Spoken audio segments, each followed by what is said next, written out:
खबर है में खुश आमदेद। मेरे साथ आरमीद भट्टी साहब, तैयार मलिक साहब और मैं हूं सईद काजी। खबरों से पहले इतना तो बताते चलें कि एक बहुत सनसनीखेज मैच आप देखने जा रहे हैं और अल्लाह हमें फिर एक दफ़ा फतहमंद करे। मेरे दोस्तों का भी यही आपके लिए दुआएं हैं। बहरहाल कुछ खबरें, हुकूमत इत्तेहादियों को कानून साजी पर क्या राज़ी कर सकेगी, ख़ास तौर पर EVM जो इलेक्ट्रॉनिक वोटिंग मशीन हैं, इस पर इतनी ज़्यादा क्यों मुखालफत हो रही है। इसके साथ इलेक्शन कमीशन गुजरात के खिलाफ क्या कुछ बड़ा कदम उठाएगा जिनको बुलाया गया और जिन्होंने तौहीन अदालत एक तरह से कर रखी है। इसके अलावा गाड़ियों की कीमत में मुसलसल इजाफा क्यों हो रहा है, ये ख़ास तौर पर आज हम डिस्कस करेंगे कि क्या हम गाड़ियाँ बनाते हैं या असेंबल करते हैं, और ज़्यादा हमारा जो पैसा है, जो हमारा फॉरेन एक्सचेंज है, वो किस में खर्च होता है, इंपोर्टेड गाड़ियों से या यहाँ बनाने में। इसके साथ ट्राइका प्लस का जो यहाँ पे पाकिस्तान में अफगानिस्तान के हवाले से रूस, चीन और पाकिस्तान की जो बड़ों की मीटिंग हो रही है, क्या तब्दीलियाँ लेके आएगी। बड़ी साहब अरे EVM जो है, इस पर हम बात करते हैं। कोई हर्ज है इलेक्शन अगर शफाफ हो जाए, ये कोई मशीन बता दें कि जनाब ये मशीन हमें चाहिए, ये नहीं चाहिए, क्या ख्याल है? बिस्मिल्लाहिर्रहमानिर्रहीम। एक तो कादी साहब, आपको याद है जब इमरान खान साहब ने, प्राइम मिनिस्टर साहब ने इस्लाहत का, तो सबसे ज़्यादा मैंने तारीफ़ की, ये इस 22 करोड़ आवाम पर एहसान होगा अगर ले आए इलेक्ट्रॉनिक मशीन से। लेकिन मुझे ये बताए, इन पर एतबार क्यों करे? डस्के के इलेक्शन की रिपोर्ट के बाद मैं भी अपोजिशन लीडर हूँ, मैं कहूँ यार पहले इनको जिम्मेदारों को सजाएं दें। देखें ये माजी में क्यों नहीं मानते, इन्होंने 25-25, 20-20 हज़ार वोट बनाए हुए हैं जाल साहब दोनों। आप पहले बाजी वालों की बात, माजी की, मैं नून लीग का नाम वो भी यही और ये भी वही, नून लीग और पीपल्स पार्टी, ये तो अभी आया है ना, अभी तो ये आगे कुछ दिन पहले खबर थी 40 लाख शनाख्ती कार्ड जाली सिंध में जो बात हुई, और वो आम चीजें हैं। कैसा इमरान खान का ये बहुत बड़ा स्टेप है अगर वो इस्लाहात ले आते हैं, लेकिन वो बंदा इस्लाहात को थोड़ा सा, मुझे एक मेरा क्वेश्चन आ गया जब से इलेक्शन कमीशन की रिपोर्ट आई है डस्का इलेक्शन में AC का दफ्तर, जो सरकारी दफ्तर है, जो पब्लिक सर्वेंट है, उसके दफ्तर में धांधली की प्लानिंग हो रही। लाहौर से अहम तरीन शख्सियत, लेकिन फायदा तो कुछ भी नहीं हुआ, उसका सीट तो लूज कर दी। देखो इसी को कहते हैं 100 गंडे भी थे 100 लितर हुई। धांधली तो की गई ना। अगर आपने कामयाब नहीं हुए और धांधली की रिपोर्ट आ गई है कि ये लोगों इस प्लानिंग में शामिल है, कम से कम उन्हें सजा तो दी जा सकती है कि कैसे नहीं देनी चाह सकती। बिल्कुल देनी चाहिए। देखिए नून लीग पीपल्स पार्टी अंदरूने सिंध जिसको चाहती है कामयाब कराती है, वो नहीं चाहेंगे इलेक्शन इस्लाहत हो, शफाफ हो। लेकिन वो बंदा वज़ीर आज़म जिसने 22 साल जदोजहद की है, उसने अपनी ही उसकी हुकूमत में ये एक भट्टी साहब, चले इस पे हम बाद में जब तहकीकात होगी तो देखेंगे क्या PM साहब ने ऑर्डर किया था या नीचे वालों ने ये सब कुछ करवाया था। इत्तेहादियों के क्या प्रॉब्लम है? देखें कादी साहब, एक ख्वाब सुनावा मदीने दियां हवावां। आपको याद होगा चेयरमैन सेनेट के खिलाफ में आई, 66 बंदे अंदर जाके 51 रह गए। मलक साहब याद है? याद है। इमरान यूसुफ रजा गिलानी साहब इलेक्शन लूज कर गए तो इत्तेमाद का वोट मिल गया। अब कल शिकस्त फाश हो गई। क्या वजह है? कोई तो है जो सीट पे बैठा बेइख्तियार है इस वक्त, कोई है जो निज़ाम हस्ती चला रहा है, वो ही खुदा है। नहीं भट्टी साहब, फिर एक बात तो आप, कोई तो है जो निज़ाम हस्ती चला रहा है। अगर तो इमरान खान के पास इख्तियार, क्योंकि जिम्मेदारी इख्तियार से होती है, अगर उसको इख्तियार ही नहीं है तो जिम्मेदारी क्या होती है? नहीं, क्यों? तो फिर इख्तियार छोड़ दे। मेरे पैसों से वो जिस हेलीकॉप्टर पे जाते हैं ना, उनके घर अभी जाएं तो 2 हेलीकॉप्टर खड़े होते हैं, हजारों मुलाजम होते हैं। इन हालात में भी करोड़ों रुपए सिक्योरिटी लगती है। गो के मियाँ नवाज शरीफ ने अन्ने वहाँ लुटिया ना, 5-5 बना लिए। लेकिन अगर इख्तियार नहीं है, आप वज़ीर आज़म में आप जवाबदेह है, आप फिर बने क्यों वज़ीर आज़म? ये प्रोग्राम आप कर रहे हैं, चला रहे हैं ना, आपकी जिम्मेदारी है, इसे आपने बैलेंस करके चलाना है। हुकूमत एंजॉय करने का नाम नहीं है, डिलीवर करने का। असम्बलियाँ कानून साजी के लिए, पहली दफ़ा कानून साजी होने लगी थी तो हुकूमत भाग गई। मैंने लफ्ज़ ये नहीं कहा कि पीछे ले लिया। 2 घंटे आप मीटिंग में कहते हैं जहाद के लिए तैयार हो जाओ, खुदा ना खास्ता इस्लाम और कुफर की जंग हो रही है, अल्लाह ना करे। कुछ देर बाद आपका मिनिस्टर इंफॉर्मेशन करता है कि मोहर हो गया। परवेज़ इलाही साहब ने इनकार कर दिया, MQM ने इनकार कर दिया। उन्होंने कहा भाई हम आपके इत्तेहादी हैं, आपसे कुछ चंदा लेने तो नहीं आए, इतनी बड़ी रिफॉर्म्स ला रहे हैं, आपने हमें लूब में नहीं लिया, इत्मीनान में नहीं लिया। कम आप 2-4 महीने पहले बात करें, उनको बुला के दिखाएं। तो दोनों ने निकल गए। दरअसल जिहड़ा बचाता रहा ना वो अजकल आप बचने की कोशिश कर रहे हैं। मेरा दोस्त है बेचारे पैंचर की दुकान है, उधर कारपोरेशन ना उसने सर्वे शुरू कर दिया। मैं उनकी बात कर रहा हूँ, कहीं इसको अपनी मर्जी से ट्विस्ट कर लें। इन प्रिंसिपल अगर शफाफ इलेक्शन हो तो इस पे तो किसी को इतराज़ नहीं होना चाहिए। कासिफ देखिए हम कंफ्यूज कहाँ पे हैं। यहाँ तो आप कह दें कि ये सल्तनत मुगलिया और ज़हीरुद्दीन बाबर हुक्मरान है, वो वज़ीर आज़म है, जो मर्जी करे, this is one way to go. दूसरा है कॉन्स्टिट्यूशन। आपके कॉन्स्टिट्यूशन में बिल्कुल क्लियर लिखा है कि इस तरह की कोई चीज़ जो तब्दीली होगी वो इलेक्शन कमीशन का काम है, ये हुकूमत का काम नहीं है, नंबर 1। नंबर 2, आपके इलेक्शन कमीशन ने इस सिस्टम पे एतराज़ किया है, ये मैंने नहीं किया, ये भट्टी साहब ने नहीं किया, आपका सिस्टम कह रहा है कि उन्होंने कहा ये हमारे लिए फ़ायदेमंद नहीं। नंबर 2। नंबर 3, आप बजाय इसका एक तरीका ये है कि आप 2/3 अक्सरियत लें, अगर उसमें तरमीम चाहिए यहाँ असेंबली में जाएँ, ठीक है, जो आपके दिल में है करें। ना आप असेंबली में जा पा रहे हैं, ना आप पाकिस्तान का आइन फॉलो कर रहे हैं, यही कन्फ्यूजन है सारा। नहीं देखें, ये फिर क्या इत्तेहादी भी कहीं से डिक्टेशन ले रहे हैं? डिक्टेशन क्या, आपके जो भट्टी साहब ने आपको थोड़ी सी खबर तो दे दी है, मैं थोड़ा उसको एक्सप्लेन कर देता हूँ। आजकल तो पड़थू पड़े हैं हुकूमत को।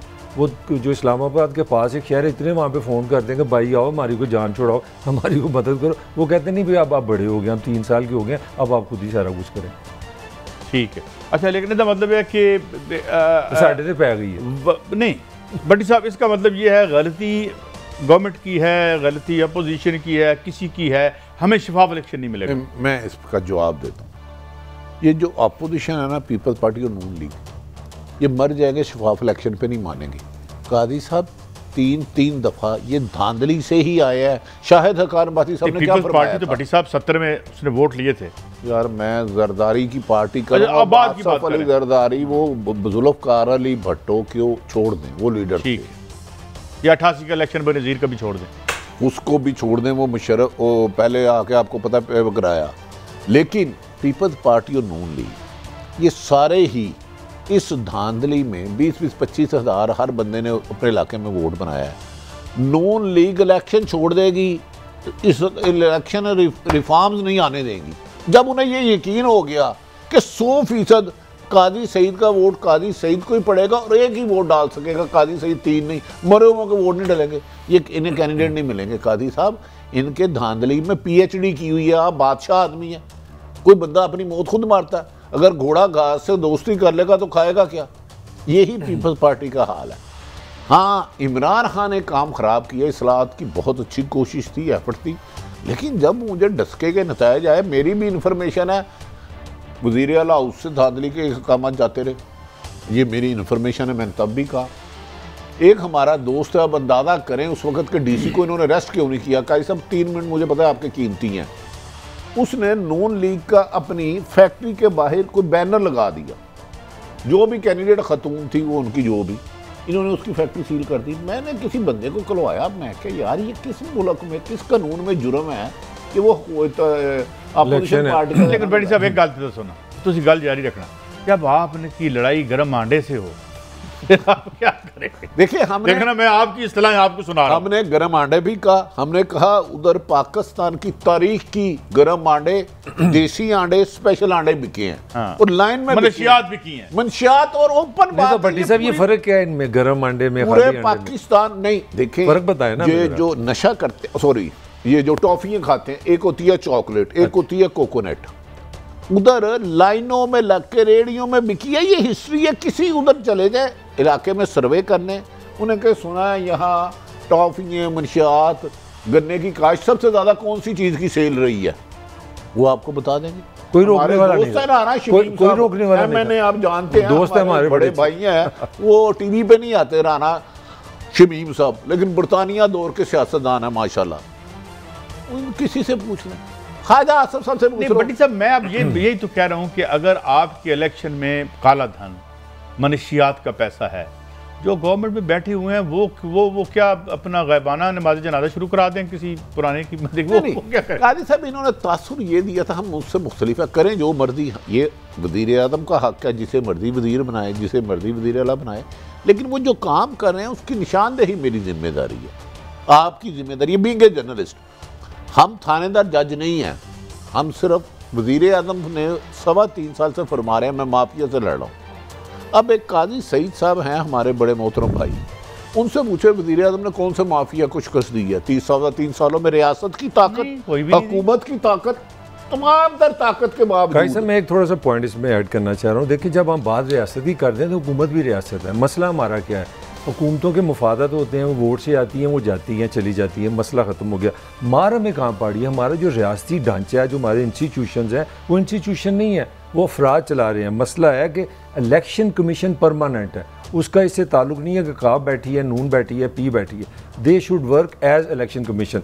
पाकिस्तान का जो सवाल है ना, तो फ्रॉड करके धांधली कराई। भट्टी साहब से मुझे समझ नहीं आती, ये सारे इल्ज़ाम डाल देते हैं जी कि नून लीग नहीं मानेगी, पीपल्स पार्टी नहीं मानेगी। मान लिया वो करप्ट है, मगर सवाल है कि हमारे इदारों किधर हैं, हमारे इदारे क्यों नहीं इस पे रोक सकते? अच्छा, मलक टेलीफोन करता है किस इदारे का? भट्टी साहब खबर दे चुके हैं ना। मलक साहब मैं जवाब उसको पकड़े, मैं देता हूं। 2017 पे पीपल्स पार्टी ने धांधली का इल्जाम लगाया, मैंने तो नहीं लगाया। 2002 के इलेक्शन में काफ लीग जीती, बाकी सबने धांधली का इल्जाम लगाया। 8 में धांधली का लगाया, 13 में उस वक्त के सदर आसफ अली जरदारी ने लगाया। ऐसे इलेक्शन कमीशन को पकड़ो, पकड़ के अरेस्ट करो कि भाई तुमने धांधली क्यों होने दी।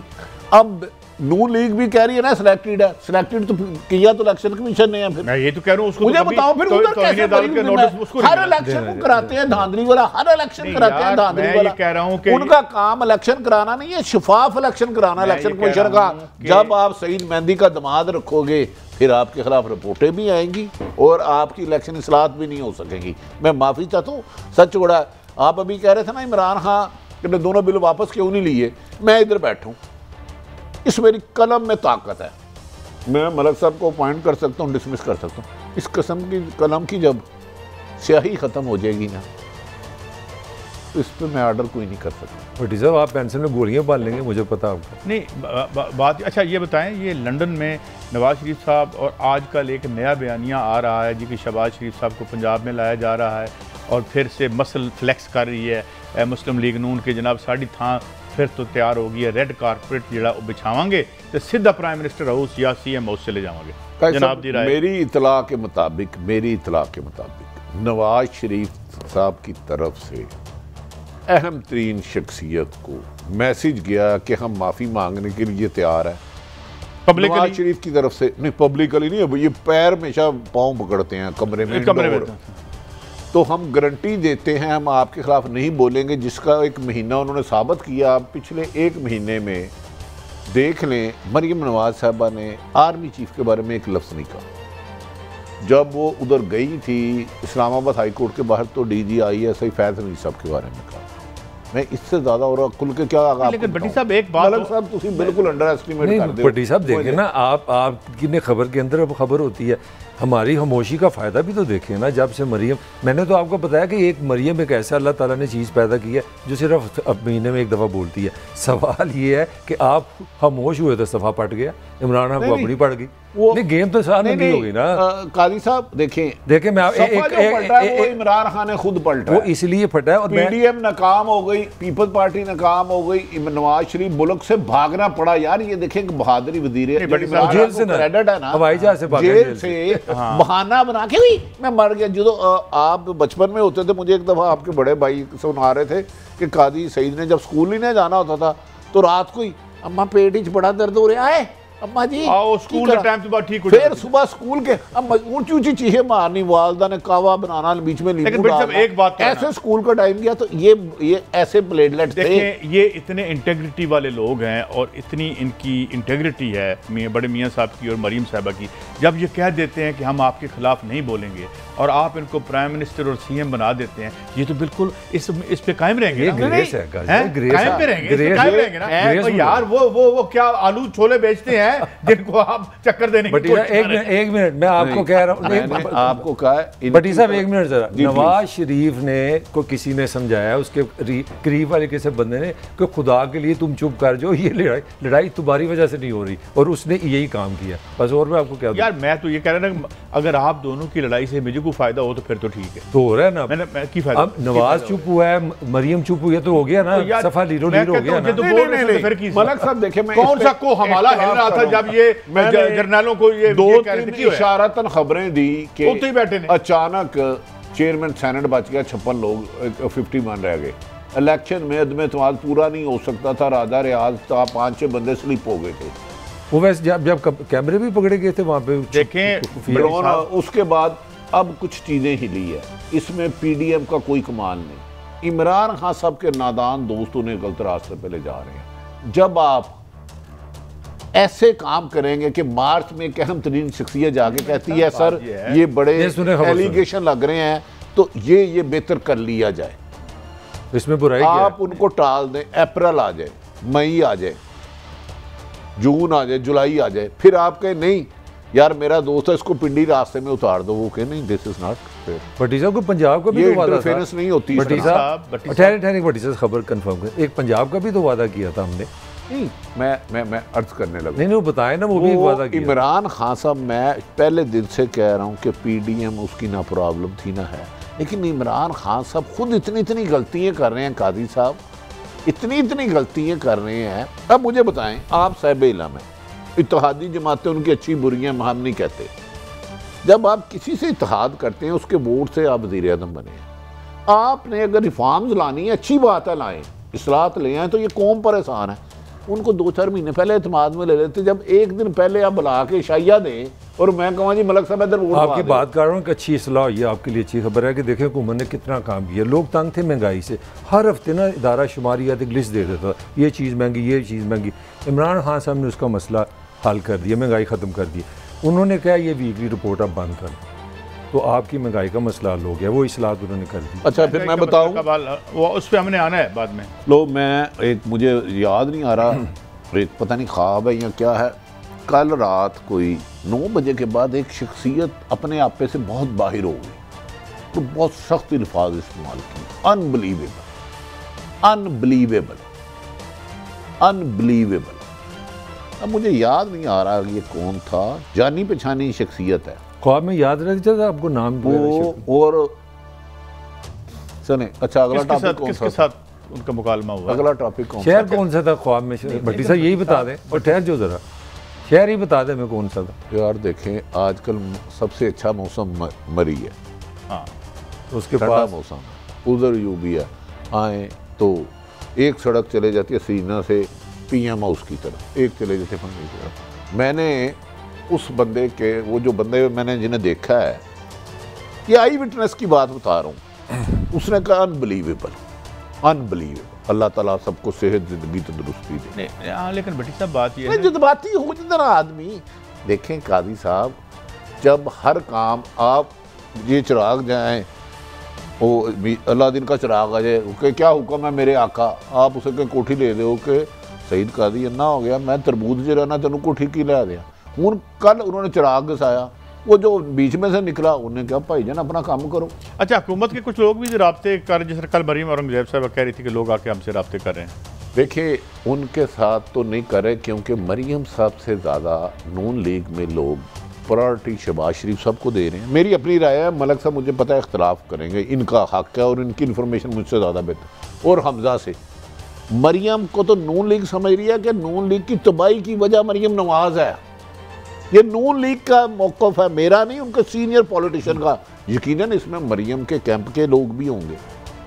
अब इम्तिहान जो मलक साहब जितना आसान समझ रहे हैं ना कि जी लंदन तो शहजादा साहब उठनगे, अल्लाह दा चिराग के उत्ते कि उत्ते जाता कारपेट के उत्ते आएंगे तो इतने PM हाउस बह जाएंगे, उन्हें माफ़ी नहीं है। क्या मैंने कहा? माफ़ी नहीं है। अब इनका मीडिया सेल और 4-5 दानश्वर थप्पू लैन वाले, वो एक हवा बना रहे हैं कि नवाज शरीफ से रब्ता किया जा रहा है। मैंने कल नहायत मकबूल आदमी से, उसने कहा किसी एक उसकी तरफ से माफ़ी की रिक्वेस्ट आई है, लेकिन हमने कहा सॉरी यार, एडा बड़ा लीडर तो माफी यार यकीन नहीं आता मलक साहब क्या ये प्रोपेगेंडा की लीडर ये इतना बड़ा इनकलाबी डेमोक्रेटिक आदमी है, आधी PTI उसके पीछे पड़ी है। मैंने कह रहे हैं हमें गारंटी दें हम आपकी पार्टी में आ जाएंगे, इलेक्टेबल से हम ये गारंटी है, मास्टर मोल्टी फार्म बना देना ना, 15 साल की गारंटी दे देना। लेकिन भट्टी साहब बात ये है, देखिए इसमें बड़ी, इसमें इतना हमारा आइंस्टाइन होना, ये न्यूटन होना जरूरी नहीं। मैं अर्ज करता हूँ, कभी शहबाज शरीफ साहब खुल के अपने ख़ानदान से टूट के अलग नहीं होंगे। एग्रीड। जहाँ पर इस वक्त मोहतरम नवाज शरीफ साहब और मरीम साहब बैठे हैं, वो मकाम वही है जो अल्ताफ हुसैन साहब का मकाम है, ठीक है।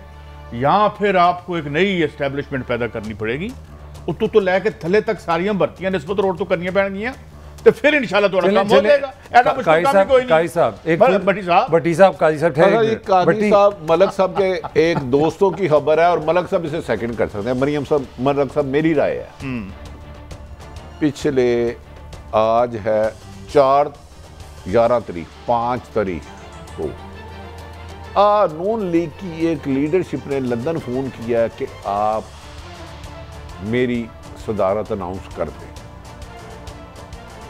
वो सजा याफ्ता है, ये रिक्वेस्ट की है कि मेरी सदारत अनाउंस कर दे।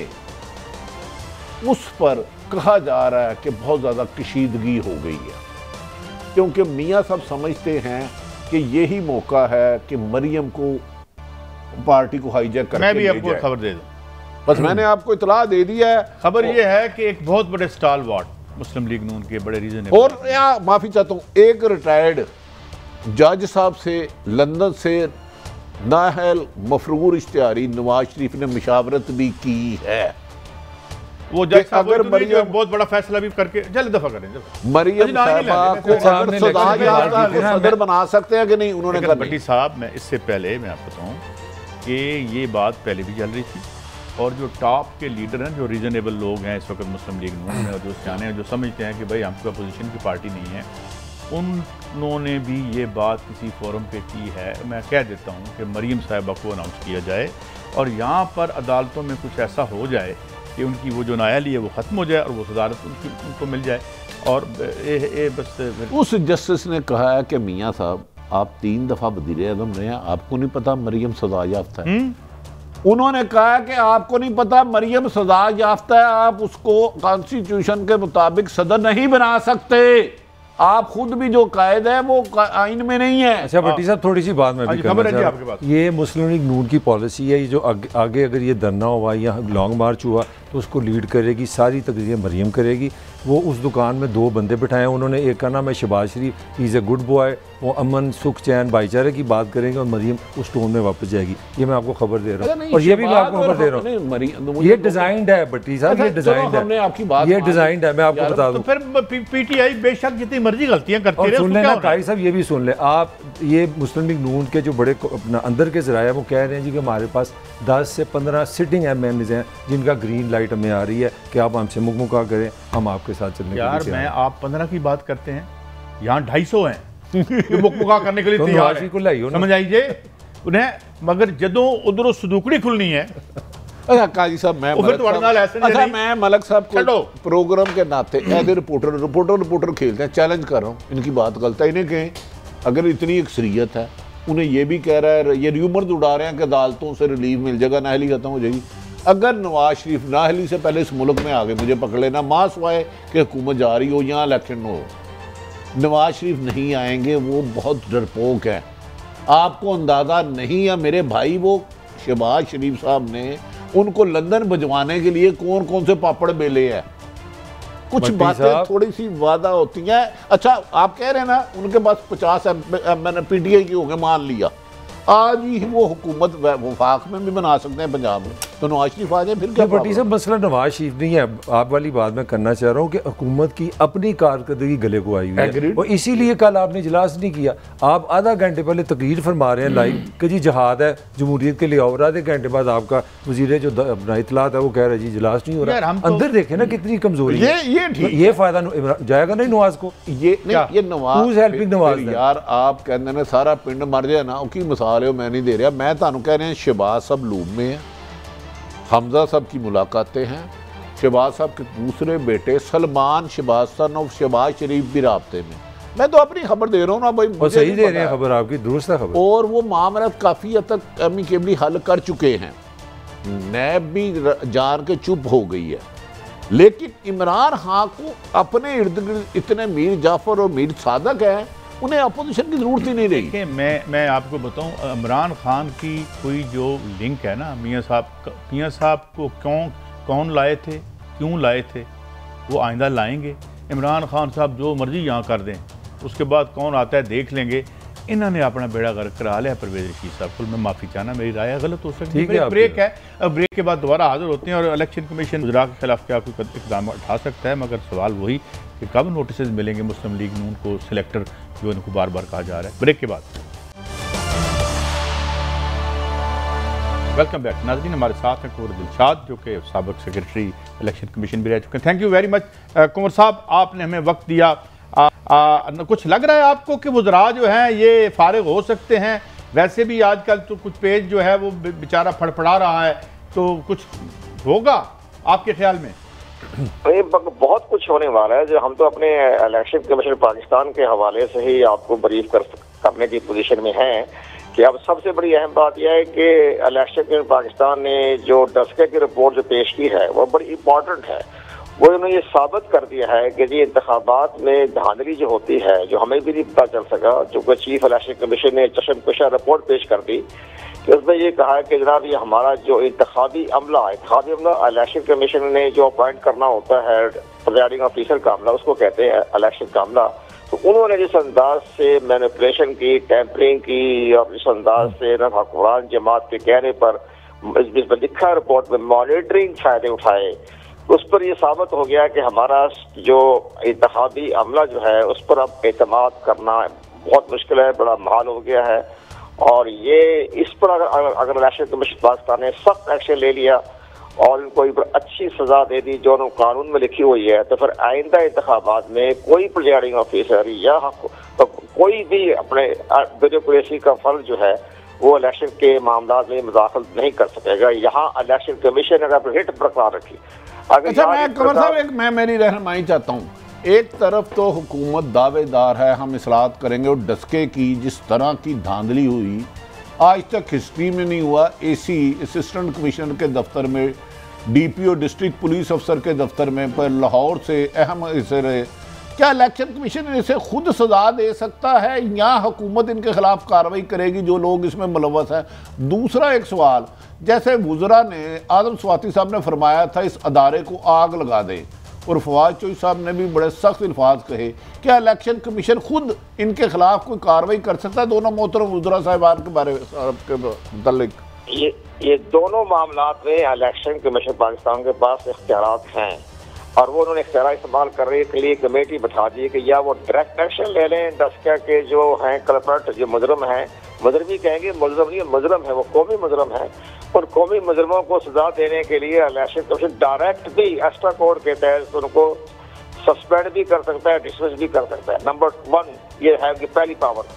दूसरी पावर ये है कि इनके खिलाफ FIR की दर्ज करके खुद मुद्दई बनकर डिस्ट्रिक्ट सेशन जज सियालकोट की अदालत में इनके खिलाफ मुकदमा दर्ज कर दिया जाए और वहाँ ये जमानत लेकर वापस फिरे। एक तो ये है। तीसरी जो बड़ी अहम बात जो इलेक्शन कमीशन पाकिस्तान ने करनी है, उन्होंने सबसे पहले तो वजीर आला पंजाब को तलब करना है कि जनाब आपका डिप्टी सेक्रेटरी पसरूर में AC के कमरे में क्या करता रहा, क्यों उसने प्रेसिडेंट से धमकियां दी कि मैं तुम्हारा ट्रांसफर कर दूंगा, दूर दराज ट्रांसफर कर दूंगा, तुम्हें सर्विस से निकाल दूंगा, ये सारी रिपोर्ट में शामिल है। तो वो उन्होंने चीफ मिनिस्टर को, जब आपकी supreme court of Pakistan Peshawar के वाक़े पर पाकिस्तान के प्राइम मिनिस्टर को तलब करके पूछ सकते हैं कि आप कहाँ थे, हालांकि प्राइम मिनिस्टर साहब तो नहीं थे उस वक्त, वो तो आपने भी फरमाया वो तो नहीं थे यहाँ, लेकिन हमारा मामला ये था कि उस वक्त तो गवर्नमेंट नवाज भी थी, लेकिन यहाँ वो चीफ मिनिस्टर को तलब करेंगे कि जब आपका। अच्छा कमर साहब, आपने बड़ी अहम बात की, मुझे पता है मलक साहब का ज़्यादा बेहतर सवाल होगा। अगर उस डिप्टी सेक्रेटरी ने कह दिया मुझे CM ने कहा था और आई विटनेस भी आ गए, एविडेंस भी आ गए, तो क्या इलेक्शन कमीशन चीफ मिनिस्टर के खिलाफ लीगली कोई काम कर सकता है? हमारी इतलात है कि लाहौर से आर्डर जाते नहीं हैं सारे, लाहौर में 2 मीटिंगें भी हुई हैं डस्के के सिलसिले में। अब अगर डिप्टी सेक्रेटरी अली बास जो है वो मसूद महमूद की तरह वायदा माहवा बन जाता है तो वज़ारत आला जो है वो खतरे में पड़ जाएगी। इलेक्शन कमीशन की सूबाई असम्बली की मेंबरशिप जो है वो कालदम करार दे सकता है। कंवर साहब, मैं आपसे एक आपकी मौजूदगी का एक फ़ायदा उठाना चाह रहा हूँ। 3 साल हो गए हैं, हमें हर बार सुनते हैं, हम जर्नलिस्ट हैं, कि जी वो PTI का जो फॉरेन फंडिंग का केस है जिसमें चेयरमैन जो पार्टी है उन्होंने लिखा कि हमारे 9 अकाउंट्स हैं और स्टेट बैंक ने कहा है शायद 25-26 है। मेरा सवाल ये कि 3-4 माह बाद एक इशू बन जाता है, जी वो केस आ गया, ये पार्टी पे पाबंदी लग जाएगी, फिर 3-4 महीने खामोशी हो जाती है। ये इसकी टेक्निकल क्या रीज़न है? क्या इतना टाइम जो ले रहा है इलेक्शन कमीशन, ये प्रोसेस है या हमें समझने में कोई दिक्कत हो रही है? हाँ, आपको ब्यूरोक्रेसी की खिदमत आप हासिल करेंगे तो वो उसको जो हुक्मरान जमात होती है उसके मामलात में वो मुदाखल करके उसको डिले करवा देते हैं। अब ये जो स्कूटनी कमेटी बनी हुई है, इसमें ऑडिटर जनरल ऑफ पाकिस्तान के 2 सीनियर अफसरान की खिदमत हासिल की गई थी। तो आप हैरान होंगे कि वो दो जो senior officer auditor general Pakistan वो कमेटी में नहीं आते थे। वो ऑडिटर जनरल पाकिस्तान को अपने कामों में करते, अपने दफ्तर काम करें, हमारे पास वक्त नहीं है। वो आप यकीन जाने कि उन्होंने तकरीबन 6 महीने 8 महीने 1 साल ज़ाया किया। तो वो अब जो मामला जो है थोड़ा सा ये हो गया है कि अब उनको डेली जो है वो स्कूटनी कमेटी में बैठे काम कर रहे हैं, और ये भी इसका रिजल्ट भी दिसंबर के पहले दूसरे हफ्ते तक फाइनल हो जाएगा, मंथ के इंजाम तक पहुंच जाएगा। ये जहाँ ब्यूरोक्रेसी आएगी वो आपको काम नहीं करने देगी। अब इस लिहाज से अब यहाँ भी इलेक्शन में सोच रहा है कि हम डायरेक्ट डिस्ट्रिक्ट सेशन जज की अदालत में मुकदमा दर्ज करें या एक्स्ट्रा कोर्ट के तहत इनको हम सस्पेंड कर दें या सर्विस से। कुंवर साहब, एक और सवाल मैंने लास्ट टाइम भी पूछा था अपनी, आई वुड लाइक कि आप मुझे एनलाइटन करें इस पे। 2018 का इलेक्शन हुआ, उस वक्त ज़ाहिर है पीटीआई तो गवर्नमेंट में नहीं थी, मुस्लिम लीग नून की गवर्नमेंट थी, और उससे लेके और ज़ाहिर उसका ब्यूरोक्रेसी पर भी कोई जोर नहीं था पीटीआई का।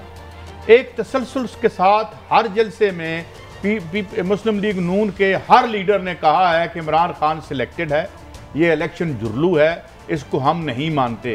गोया डायरेक्ट अटैक किया उन्होंने इस इलेक्शन कमीशन पे कि ये 2 नंबर इलेक्शन बकौल उनके इलेक्शन कमीशन ने करवाया। इस पे इलेक्शन कमीशन ने कोई टस से मस नहीं हुआ, इसकी क्या वजह है? नहीं, इसकी बैकग्राउंड ये मैं बारिश करूँ कि जिस वक्त ये RTS सिस्टम जो है फ्लॉप हो गया, तो उस वक्त के चीफ इलेक्शन कमिश्नर सरदार रजा साहब ने, ये हकीकत है, ये कोई सीना क्लब की बात है, ये रिकॉर्ड की बात बता रहा हूँ, उन्होंने इमीडिएटली सेक्रेटरी कैबिनेट डिवीजन को इंक्वायरी करने का हुक्म जारी किया। ज़ाहिर है क्योंकि उन्होंने कैबिनेट डिवीजन से उनको कहा कि आप इस पर इंक्वायरी करेंगे, तो आर्टिकल 230 के तहत जिसको भी कह सकता है पाकिस्तान इलेक्शन कमीशन। तो आप यकीन जाने कि मौजूदा चीफ इलेक्शन कमीशन ने भी 3 खत लिख दिए सेक्रेटरी कैबिनेट डिवीजन को, कोई जवाब नहीं। इसी तरह से उन्होंने चीफ इलेक्शन कमीशनर ने DGFIA को लिखा कि एकदम एक पुरस्कार आवाज आई और वो जनाब पूरा सिस्टम खराब हो गया। तो आप उसकी आवाज की पता करें कहाँ से आई, किधर हुई, चेक करें। नादरा के पास गए, उधर गए, तो ना नादरा ने जवाब दिया ना FIA के DG ने जवाब दिया। ये तो है हुकूमत के। अच्छा, मैं सिर्फ एक आखिरी सवाल आपसे कंवर साहब, बड़ी रहनुमाई के लिए, अगर इलेक्शन कमीशन इस बात पे मुतमिन हो जाता कि पीटीआई बाकी 2 जमातें भी हैं वो फॉरेन फंडिंग का सबूत नहीं दे सकी या वो मुतमिन नहीं हो सकता, तो मैक्सिमम क्या फैसला कर सकते हैं election commission foreign funding case के सिलसिले में? सिर्फ वो जो हमारा इलेक्शन एक्ट 2017 का सेक्शन 210 है, बड़ा इंपॉर्टेंट है। उसमें ये होता है कि जो ममनुआ फंडिंग जो है वो इलेक्शन कमीशन पाकिस्तान बहक सरकार जब्त करने के इख्तियार रखता है, और जब बकायदा जब्त कर लेगा तो फिर सेक्शन 215 के तहत उसका जो सिंबल है वो भी इलेक्शन कमीशन ऑफ पाकिस्तान वापस ले सकता है। और जब सिंबल ही वापस ले गया तो फिर वो पार्टी किधर जाएगी, शुगर व्यवहार हो जाएगी ना फिर तो। My last question to you Kunwar साहब, साबिक प्राइम मिनिस्टर शाहिद खाकान अब्बासी साहब ने एक टीवी प्रोग्राम में कहा है कि हम 3 इलेक्शन जो हम जीत के आए थे वो भी धांधली से जीत के आए थे। क्या ये भी काबिल गिरफ्त है? इस पे इलेक्शन कमीशन मूव कर सकता है? इलेक्शन में पाकिस्तान उनको भी डिस्क्वालीफाई कर सकता है कि जनाब आपने जो कहा हम धांधली के तहत आए हैं, तो आप खुद एतराफ़ कर रहे हैं, आप खुद ही FIR कटवा रहे हैं FIR। तो ये छोटी छोटी जो बातें जो हमारे मिनिस्टर साहब कह जाते हैं ना, ये जब साबिक वज़ीर आज़म होते हैं, तो उस पर इलेक्शन कमीशन पाकिस्तान को भी चाहिए कि उनका नोटिस जारी करें कि जनाब आप धांधली के जरिए आए थे, तो आप कैसे हुकूमत करते रहिए, जरा हमें बताए तो सही। बहुत शुक्रिया कुंवर साहब, वी आर ऑलवेज, हमेशा आप वक्त देते हैं और हमें ब्राइटन करते हैं सारी टेक्निकल इशूज़ पर। जी, वो कह रहे हैं कि उनको भी इलेक्शन कमीशन कह सकता है कि जनाब तुसी ते इतराफ़ जुर्म कर ले है।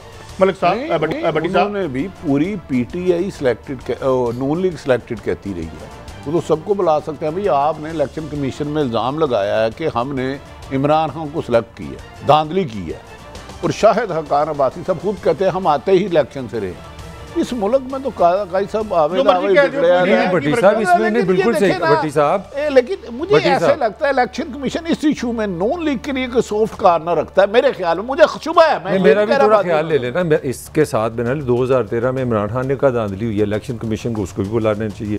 2008 में नवाज शरीफ ने कहा कि पीपल्स पार्टी के हक में धांधली हुई, उसको भी बुला लेना चाहिए। और इससे पहले जरदारी पीपल्स पार्टी ने 88 में कहा, उनको भी बुला लेना चाहिए, 85 में भी बुला लेना चाहिए, 90 में भी बुला लेना चाहिए, 93 में भी बुला लेना चाहिए। देखिए मैं सेकंड कहता हूँ, धांधली होना पाकिस्तान में कोई जुर्म नहीं है। हाँ, मेरे हक में ना हो तो जुर्म। मैं तो कह रहा हूँ सारे आ रहे हैं। जी प्लीज, इसमें एक फर्क है जो टेक्निकली आप, मैं कह रहा हूँ आपने धांधली की है, ये एक इल्जाम है, मैं साबित नहीं कर सकता।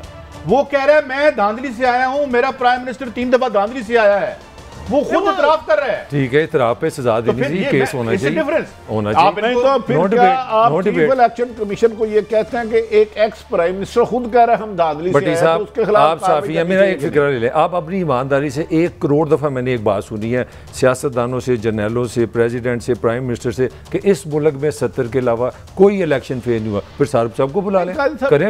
फिर मेरी एक गुजारिश है, एक काजी साहब ने एक इल्जाम लगाते हैं तूने चोरी, एक बंदा मैं इतराफे जुर्म कर रहा हूँ कि मैं धांधली से आता रहा हूँ, उसके बाद तो देखना एक इल्जाम है ना, एक इल्जाम है, एक कन्फेशन है, इतराफ जुर्म है, तो होना चाहिए, एक्शन होना चाहिए। I am not saying. अच्छा तोशा खाने का की बने जी, तोशा खाने में आज तोशा खाने का नवा लाया बहाना उन्हें दसणगे। मैं बताता हूँ, वो इस्लामाबाद हाई कोर्ट ने बड़ी एक सेंसिबल बात की, कोई इतनी मतलब कोई संजीदा बात नहीं।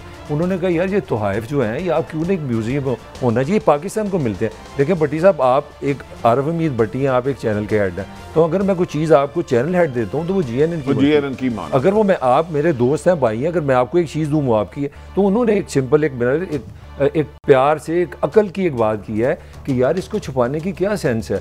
आपको जो तोहफे मिले हैं, अमेरिका से मिले, कुवैत से मिले, जापान से मिले, चाइना से मिले, ये पाकिस्तान का तोहफा है, आप किसी म्यूजियम में रखें और ये लोगों को एक प्राइड आएगा कि यार ये मेरे मुल्क के वज़ीर-ए-आज़म को ये तोहफा मिला।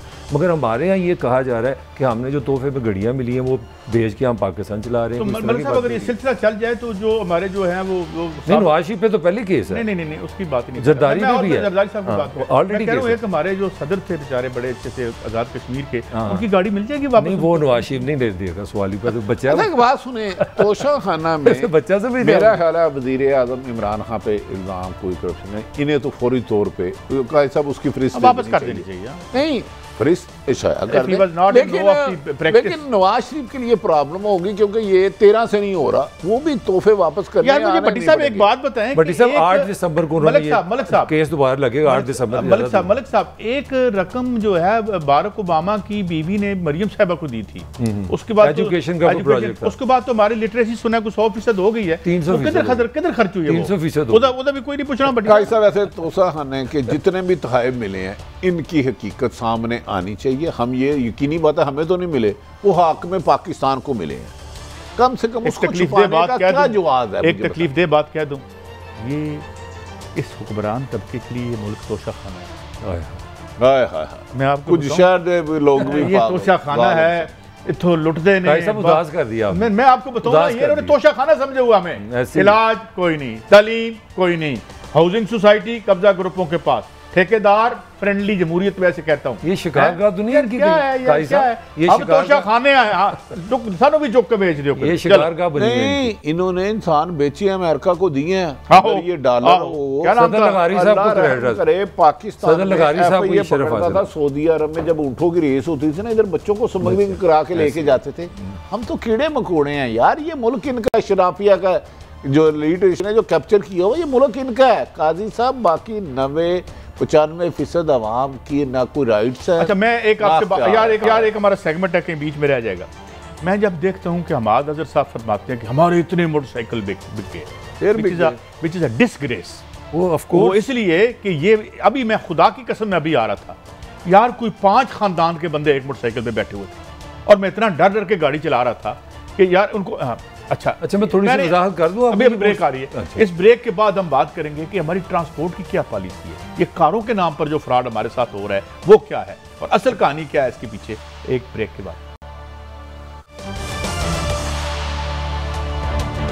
Welcome back. बट मैंने आगाज की थी आई थिंक इसे डिसग्रेस कि हमारे बच्चों को, बेटियों को, 3-3 बच्चे मोटरसाइकिलों पे, और पतली सी उसकी वो टायर होता है, वेरी अनसेफ सवारी है ये, और इसकी कोई फिगर भी नहीं है कि इस पर कितने एक्सीडेंट्स होते हैं। हमने पब्लिक ट्रांसपोर्ट की हमारी कोई पॉलिसी नहीं है। पॉलिसी तो हमारी है, पैसा बनाओ। देखो हमने क्या किया, छोटी सी आपको खबर दूँ, 5 सालों में ये जो ऑन जिसको बोलते हैं ना, जिसमें हमारे फेडरल मिनिस्टर 170 अरब रुपया ब्लैक मनी उधर चला गया, किसी को पता ही नहीं चला। $2 बिलियन US बनते हैं ये हासे में। मैंने टोटल ही नहीं है, 15,000 ज़्यादा दे दो, 30,000 ज़्यादा दो, $2 अरब अमीर लोगों ने। नहीं जी, मैं 5 साल पुराना रेट से बता रहा हूँ, $100 रुपये का जब डॉलर था, तो $2 बिलियन तो आपने अमीर लोगों के इस ब्लैक में बना दिया। अब गरीबों के साथ आप क्या कर रहे हैं? बड़ी खुशी से बताते हैं मोटरसाइकिल बड़ी बिक रही है, उसकी सिर्फ और सिर्फ एक वजह, बेरोज़गारी। इस मुल्क में कोरोना के बाद कोई सरकारी जॉब नहीं है, कोई डेवलपमेंट नहीं हो रही, इंडस्ट्री आप नहीं चल रही। एक बड़ा शोर डाला जी कि बड़ी वो कंस्ट्रक्शन चल रही है। कल कंस्ट्रक्शन वालों ने अखबारों में इश्तिहार दिए कि 70% महंगाई हो गई है। अब हुआ क्या है, हर पूरे चेन जो है ना, जो मोटरसाइकिल में ऑनलाइन जो बिज़नेस है, उसके लिए गरीब लोग मजबूर हैं कि वो मोटरसाइकिल खरीद और अपना पेट भरे। और ये इतनी खतरनाक सवारी बढ़ने की वजह कोई इकोनॉमिक डेवलपमेंट नहीं है। इसमें मैं कह रहा हूँ कंस्ट्रक्शन का जो फ्रॉड ये हुकूमत कर रही है ना, ये ऐसा एक्सपोज होगा कि 50 लोग अंदर होंगे।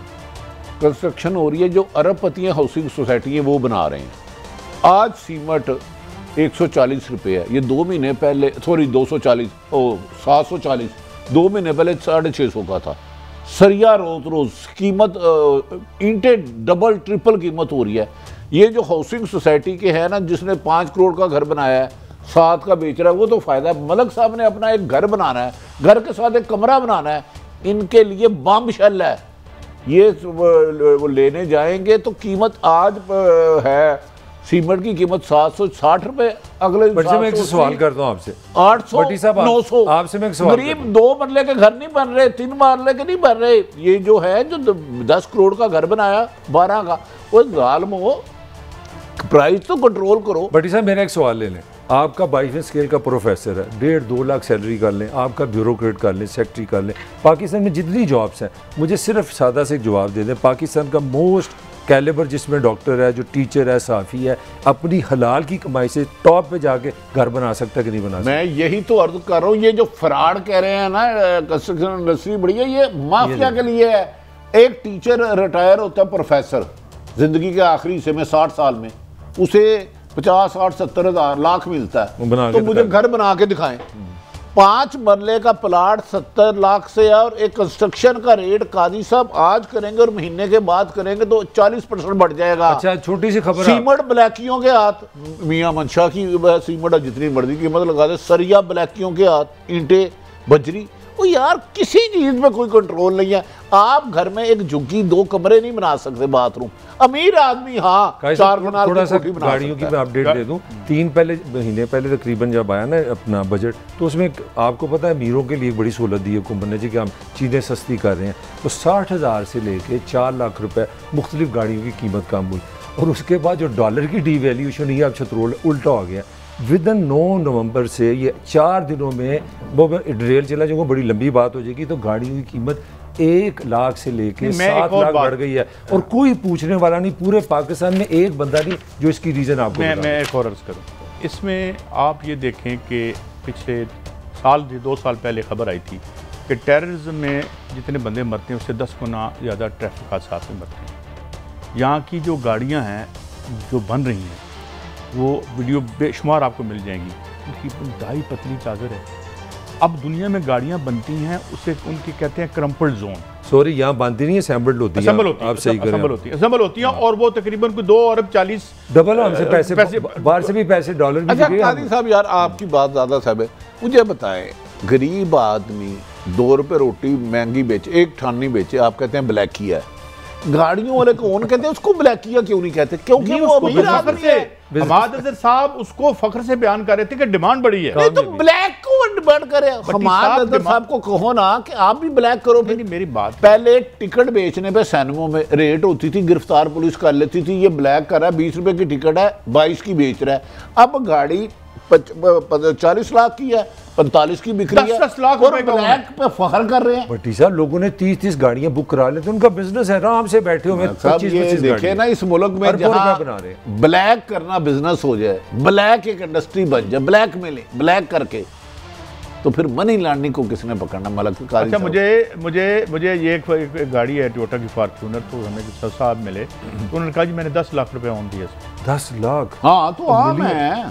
तो इसका मतलब अगर आप अमीर हैं तो आप 3 गाड़ियां अब ये होता क्या, अब तो 6 महीने में ये करते क्या, वारदात तो बता, ये जो सप्लाई है उसको स्लो कर देते हैं। पहले उसकी ये अगर मिसाल के तौर पे एक तो मैं ये बता दूं कि जो इंपोर्टेड गाड़ियां हैं जिनको उन्होंने बंद कर दिया है और जो अब गिफ्ट स्कीम के तहत रिकंडीशन भी नहीं देते, जमीन आसमान का फर्क है। यानी आप क्वालिटी का उसमें आपको बताता हूँ, आज जदीद दुनिया में जो गाड़ी आती है, जो आप दुनिया यूरोप में, वो गाड़ी के क्रम्पल्ड जोन होते हैं। अगर खुदा न खास्ता वो स्मैश होती है तो उसकी जो वो है ना चादर, वो अंदर नहीं आती, वो रोल हो जाती है। अच्छा काई साहब, ये इंपोर्ट पे पाबंदी लगाते हैं तो इधर जो गाड़ियां बनती है इसकी क्वालिटी को बेहतर क्यों नहीं करते? थर्ड क्लास गाड़ियां, डब्बा ना टीन, खुदा ना खास्ता जरा सा एक खबर और दो। यहाँ पे कुछ लोगों ने, सरमाएदारों ने कहा कि जी इस वक्त कोई कई 17-18 बिलियन डॉलर का एक बिजनेस है जो दुबई कर रहा है जापान से रिकंडीशन। तो आप वो गाड़ियाँ, हम यहाँ का माफिया तो अंदर आने नहीं देगा ना अच्छी गाड़ी, ये घटिया गाड़ियाँ महंगी हमें बेचते रहेंगे। वो कहते हैं यार एक जगह हमें दे दो, वो जगह दे दो और वहाँ से हम गाड़ियाँ यहाँ करके कराची में यहाँ से एक्सपोर्ट करेंगे और उस मार्केट में से कई बिलियन डॉलर का 300 मिलियन के लिए हम धक्के खाते हैं इन सफा। अच्छा ऐसे जो अगर गाड़ी उसमें भी रुकावट डाल रहे हैं। अच्छा गाड़ी कैबिनेट में लोग हैं। अच्छा काई साहब, नहीं इसका एक मेरे दिल में सवाल है, इधर तो गाड़ियों का म्यार नहीं है लेकिन गाड़ियाँ एक्सपोर्ट करनी बंद की है तो डॉलर क्योंकि बहुत ज्यादा जा रहा होगा। एक रीजन तो ये भी है ना कि डॉलर हम फिर, यार भट्टी साहब मेरी बात नहीं समझ रहे आप, जो बंदा गाड़ी बाहर से गिफ्ट स्कीम में भेज रहा है, अरे वो तो डॉलर इधर ला रहा है। आप मेरी बात नहीं समझे, वो डॉलरों में पैसे दे रहा है बाहर वाला। मैं बाहर रहता हूं, आप मेरे भाई हैं काजी, मैंने वहां डॉलरों में खरीद के तो मैंने आपको दे, यहां से आप सारे पुर्जे इंपोर्ट करते हैं और कहते हैं ये हमारी इंडस्ट्री, हमारी तो नहीं है। ये आपकी खबर में खबर ये कि 70% जो ओल्ड कार का कारोबार है पाकिस्तानी कर रहे हैं, ऑलरेडी पाकिस्तानी, और जो 16 बिलियन डॉलर वहां कमा रहे हैं, हम भी कमा। बहरहाल इस मुल्क के लिए आज का प्रोग्राम खत्म, हफ्ते का आखिरी प्रोग्राम था। इंशाल्लाह मंडे को मिलेंगे। अल्लाह हाफिज़।